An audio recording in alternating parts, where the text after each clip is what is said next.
Men ought always to pray and not to faint.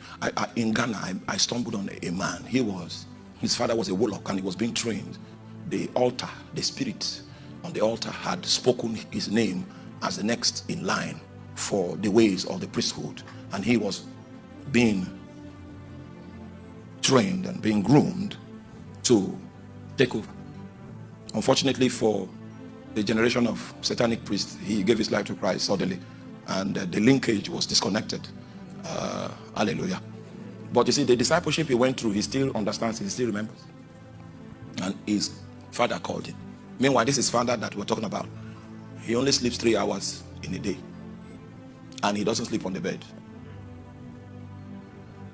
He spends all night in the shrine. Even though his father had a job as a security man, he spends all night in the shrine. Never sleeps in the night, only sleeps in the afternoon for 3 hours. And he sleeps on a chair with a leg rest. That's how he sleeps. And when he's sleeping, don't touch him. Don't leave, just leave him there. Right? So this man taught his son, he said, when you take over this shrine, there are 3 sets of people that you should not fight because you will not win. Say, number 1, Christians that pray in the night. If you investigate the man's portfolio and you find night prayer as an ingredient, forget about that fight. You can use other means to settle your grievances, political means of reconciliation. But don't fight, don't engage.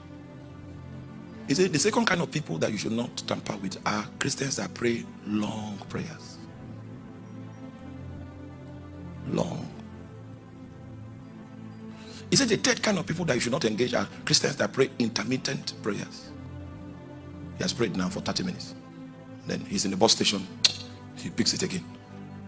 He may not pray for long, just for another 30 minutes. He's stirred again 30 minutes later, 1 hour later. He said, don't fight these people. When you test a man and you don't see any oil in his prayer gauge, shave his head. Men ought always to, men and brethren. If in these 3 categories I mentioned, you can't find yourself there,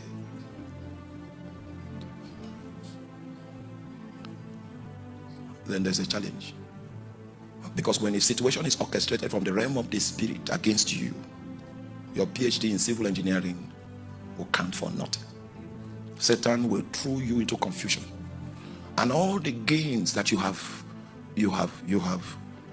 gotten in